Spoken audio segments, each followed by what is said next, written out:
Britain versus America. Who does it better? Not too sure what we're going to be comparing in this video. It's Lost in the Pond. He makes great videos. So looking forward to jumping into this one. Before we do, we are super close to 100,000 subscribers. Honestly, appreciate everyone that subscribed to the channel. You guys are amazing. I do also have a Patreon if you guys want some extra content. Link is in the description. But yeah, let's see what we got with this one.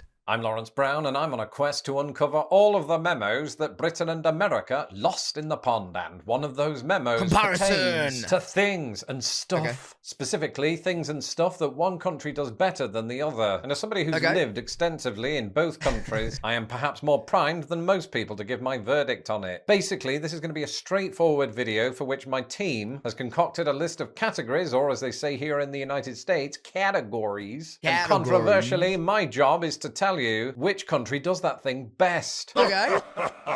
This is going to be Knowing interesting. That my hot takes will likely lose me 1,000 subscribers if you are not yet subscribed to Yo, I really hope you don't lose me any subs, man. I'm super close to that 100k. This channel. Do that now. His link will be in the description. Check him out. In the meantime, who does it better, Britain or America? Right, let's see.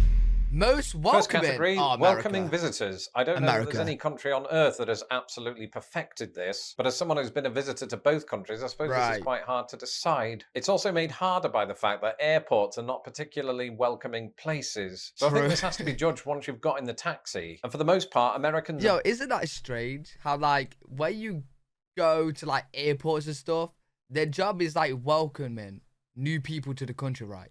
But they never do it in a good way. You never feel welcome. You know what I'm saying? Very welcoming. Sometimes that is with a painted smile, whereas in Britain, those smiles tend... But then again, they do have to be strict. It's an airport, you know what I'm saying? So, yeah. ...to look less worked on. But I would say on the times that is with a painted smile, whereas in Britain, those smiles tend to look less worked on. Right. But I would say on the whole, I felt equally welcome in either country. So this one's a tie. Huh?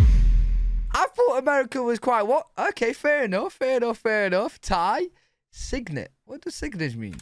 Signage is probably a big part of feeling welcome or not welcome in another country, because if it's not any good, you'll feel lost, which is probably why this book that I discovered at San Francisco Airport feels very apt. But on the whole, I've had good and bad experiences in either country. In America, specifically here in Chicago, signage can be bad when you're trying to cross a street downtown. Right. Because sometimes you'll have Google Maps with you, but the roads won't be labeled on the other side of the road. So you don't know what road it is, and you have to look at the other roads to find out what road that is, and then sometimes that's not clear, and you don't know which intersection you're at. On the other hand, back in Britain, a problem that's very common that I think is a little less common in America, signage on the front of establishments often don't know where to put an apostrophe. So while I'm sure 95% of the time both countries have good signage, it's the bad signage that sticks out to me, and in equal terms. So again, without wishing to sit on the fence, I would say this one is also a tie. Bro, if we go throughout the whole video tying, yeah.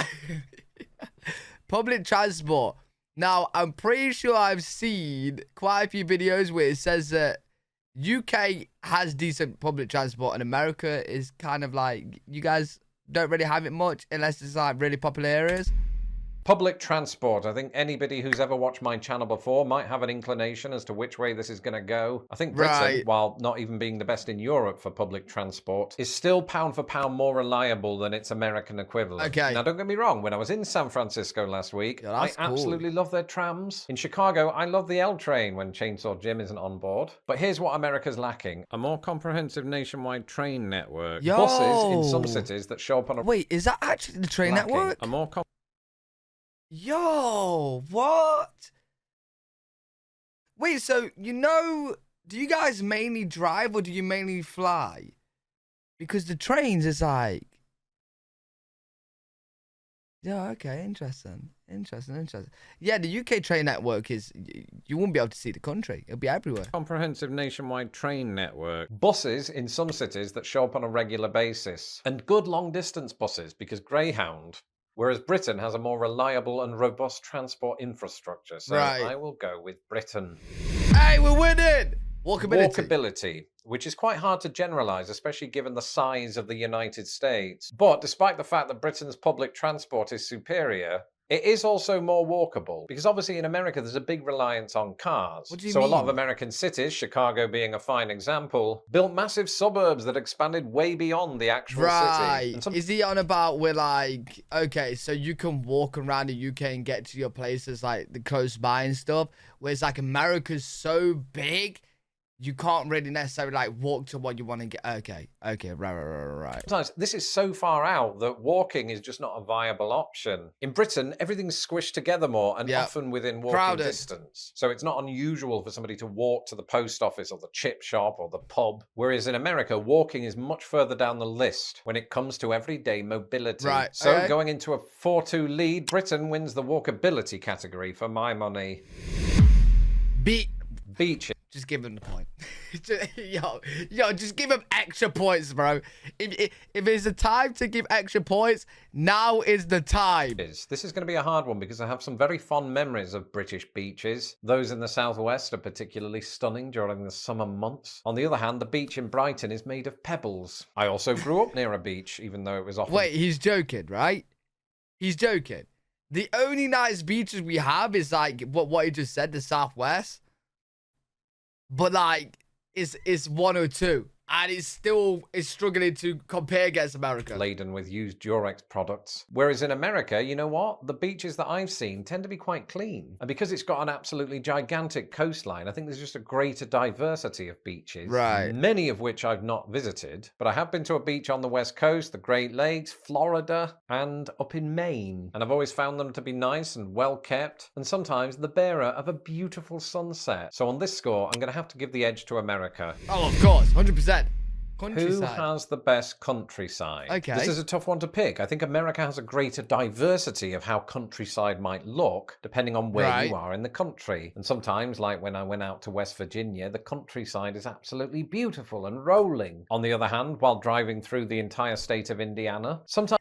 Yeah, but like the countryside of the UK, it's like the roads are hell, dirty, nightmare. No lies. So like... Sometimes the most interesting thing for 300 miles is a barn house. Whereas on the occasions that I visited Britain in the last few years, villages. The countryside in its green splendour did something to me as it passed by the train. Or as the train passed it. Physics was not my strong point. I think it was nostalgia, but it was also affirmation of my love of the colour green. In fact, when I think of Britain, my first thought is the greenliness of the countryside. And so I have no choice but to restore Britain's 2-point lead. Okay. City life. Now the reverse of that, city life. Well, the UK has a few cities, right? Like there's some like similar. You know what? Our biggest cities, I wouldn't even say is on like you could compare them to American cities, really. Like your biggest cities and our biggest cities, there's no match. Like our biggest cities is what? London, Birmingham, and Manchester. Who does it better? And given the vast amounts of cities in both countries, this puts me in a difficult spot. I've never been bored in Liverpool, Manchester, or London. The same is true in Chicago, or San Francisco, or New York City. I think with this, I'm going to have to let my emotions guide me and go back to a comment that I made in a video not too long ago, in which I said, sometimes when I'm walking down a street in Chicago, I just look around myself and go, oh my gosh, I live in America. And I think that feeling is particularly strong in a city. Yo, I would do that all the time, bro. Give America the point. You have so many visual markers of its Americanness. And this probably just plays into my childhood obsession with America. But sometimes with those huge skyscrapers and... Okay, yeah. Bro, you cut... Listen. This is stunning. This is beautiful, bro. You get London, our biggest city, right next to this, and it will look awful. It will actually look so bad it's not even funny, right? Give America a point. Sometimes with those huge skyscrapers and blinking lights, I feel like I'm in a movie, and it's not altogether a bad feeling. So controversially, I'm going to go with American cities. But there's a lot more to unpack with that, so maybe there's a future video in my brain. Okay, it's 5-5. It's 5-5. All I watch is American film and like movies and shows. And film and television. 5-5. I think it depends on which of those words we're talking about as to who wins. If it's film, America wins hands down. In fact, most of the films that I watched growing up in Britain were most likely American films. Wizard of Oz, Back to the Future, Star Wars, Indiana Jones, and one Bro, Star Wars. You know where I'm siding. criminally overlooked by the Academy, Herbie Rides Again. On the other hand, while there has been some absolutely excellent American television, I grew up more so on British stuff, which I kind of prefer. Oh, I feel sorry for you. I feel sorry for you. Bro, all the best TV shows are American. Game of Thrones, Prison Break, okay, my mind's going blank. The 100, Vampire Diaries. Yo, listen, I could list more. Wait, is Vikings American? I know it's based in like Norway and stuff, but I'm pretty sure it's American, right? It's American developed.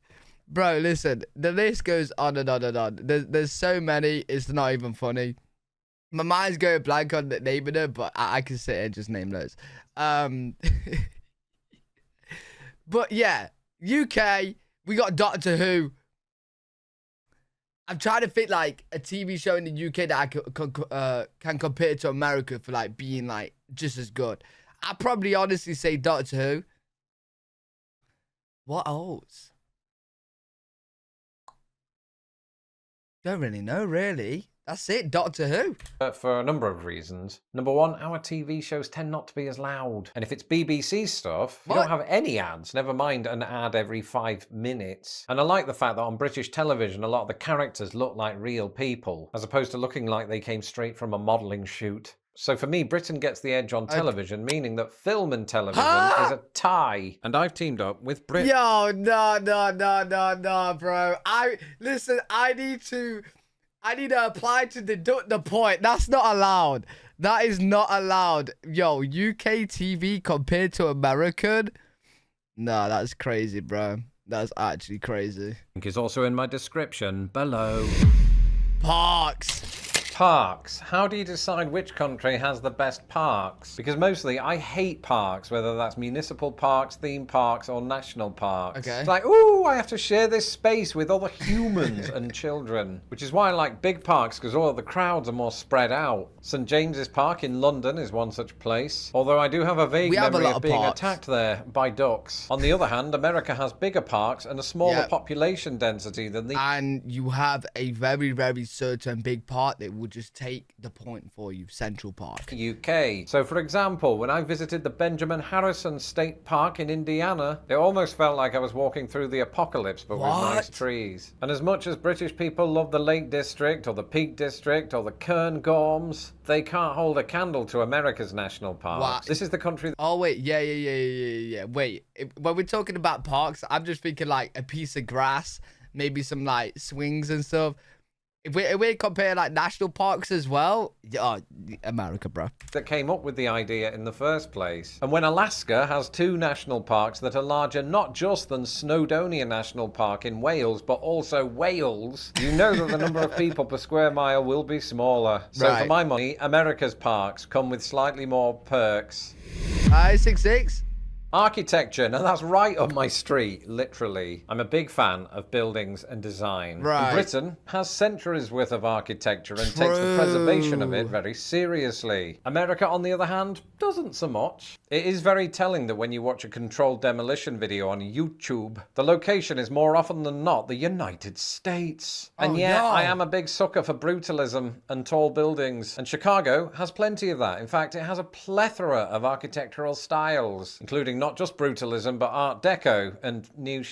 And I like it. I like what it does to me. It makes me feel like I should be a photographer who slings webs for a living. And so even though I have huge respect for... Yeah, honestly, I would be surprised if he gives the UK and US both a point here, because like it's different types. Ours is more like old castles and your guys is like more like newer like skyscrapers and newer buildings and stuff like that, which is are beautiful. Stupidly old English minsters. I like the look of American city skylines. Yeah. And also some of the housing styles, including colonial style houses. Or oh yeah, your houses are way better, like way better than ours. the ones that I see around Chicago, like the Queen Anne style. What is that? Or, quite particular to Chicago, the Greystone. So for the first time in as many days, the United States of America has gone into the lead. Oh, wait. US got the...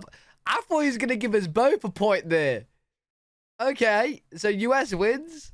Oh, wow. Oh, wow. Everyone is from the UK watching this. They're going to be hurt by the castles and stuff. But with this category, I dare say that America's chances of victory just took a major blow to the arse. Because the American healthcare system is completely and utterly a little bit silly. Right. And I don't just mean that from the point of view of the individual cost, but also, and I don't think people talk about this enough, how convoluted it is. And I first saw signs of this when I signed up for my first health insurance. When it started saying things like, you'll need to pay a deductible for this or a copay for that. I don't know what any of those words mean. And that particular confusion was born out of the fact that in Britain, this scenario wouldn't even exist. Sure, we pay contributions to national health insurance. Right. After that, everything's covered by the National Health Service, which I miss. And so because of that, I make the scorecard. Britain 7, the United States 7. Fair enough. Yeah. Ah, yes, food, the source of our delight and many of our healthcare problems. Okay. But which country generally does food better? Well, this is a bloody hard one to answer, but I'm going to go with my intuition on this. You know, people often say to me, like I can do anything about it. Wait, did he just say it's hard to answer? Did he just say it's hard to answer? Really? Ooh, British food is bland. Firstly, you don't know about the joys of a sausage roll or of Yorkshire puddings. Oh, okay. Yeah, listen. Yorkshire puddings are amazing. They are amazing. And sausage rolls are good as well from Greg's. Fish and or chips. Yeah, I love that's good. British food, and if the saying is true that you are what you eat, I am 67% British food myself, but only because most of my life was spent there so far. Because American food continues to broaden my horizons and waistline. Because perhaps just as good as Old England's fish and chips is New England's clam chowder. And you've had the joy of watching me try for the first time a Philly cheesesteak. Oh, that is really good. That is really good. No, I take it all back. Cheese Whiz is my new hero. And what rhymes with cheesesteak? Sea snake, but also cheesecake. I do love a good American cheesecake. Why am I Welsh? And I try to think of it like this. I miss a lot of British foods. But one day, if I ever leave America, will I miss more American foods than I do British ones? See, I feel like, so with British foods, we have a few hidden gems, okay? But on the scale of it, I've never had American food, but like I'm basing it when I leave the UK and I go to like on holiday. I always find that like the food, I enjoy the food a lot more, like even in Spain and Greece than the UK, right? So in a whole, our food isn't that great, but we do have hidden gems. Like our full English breakfast, even though I did go to Spain and that was better. But we do have hidden gems, like a Sunday roast, Yorkshire pudding, sausage rolls, fish and chips. Like, they are really good. And I think due to the American variety, the answer to that is yes. Right, so even though I didn't even remotely believe this before moving to the United States, I think it has the better food. Aye. No surprise. And so we're down to the final category with I've actually had quite a bit of American chocolate. Now, your food in America does look better and seems better, and everyone says it's better, but your chocolate is awful. Like, bro, I'm not gonna lie. I've had your chocolate. You guys have sent it me, and I've tasted it, and I've tried it. You've got a few, like, nice chocolates, like the Reese Puffs and stuff. They're quite nice. But, yeah, the Hershey bar I had, and, like, the other bars of chocolate, yeah, no. Is compared to like Cadbury's that we have, it's not even close. America in a 1-point lead. And my British subscribers are thinking, come on, Lawrence, American chocolate is bland. Don't you try to hoodwink us for the sake of tension and clicks. But that's not what I'm doing. Because when you live in America for more than a decade, you start to see beyond the usual stereotypes. Okay. And this includes their chocolate. They find different ways to work in peanut butter, something that most Brits wouldn't even think Your to Reese do. Puffs is nice, I often think of the chocolate I left behind in Britain. Because British chocolate, like Crunches or Twirls or the Curly Whirly, were the candy of my childhood. And when it comes to chocolate, you can't beat nostalgia. So, apologies, America. On this one, I'm going to go with Britain. Wait, he's going to end it in a tie, isn't he? He's going to end it in a tie. Chocolate might not be the best in the world, but it's the best in mine. Right. A tie, bro. Nah, listen, I ain't gonna lie. There's a few points that I feel like he gave to the UK that I thought it should have gone to. Yeah, the TV shows, bro. Bro, I'm baffled. Like, I'm trying to think of, like, British TV shows that's as good as American TV shows. And the only one I can think of is Doctor Who. That is the only... I don't know. Maybe some British people watching this can comment down below. But, like, I'm baffled, bro. It's certainly not too bad. So, what do you know? It's a tie. And already I can hear my American subscribers going, "Ooh, Lawrence, of course you would make this a tie. You're a fan of soccer in which nobody ever wins." Okay, so America prefers it when someone, i.e. America, wins. So, in that spirit, let's do a tiebreaker. Oh, okay. And that tiebreaker question, plucked from the top of my head, is this. Which of the two countries has a better Windsor Castle? Wait, no, I'm being told that's biased.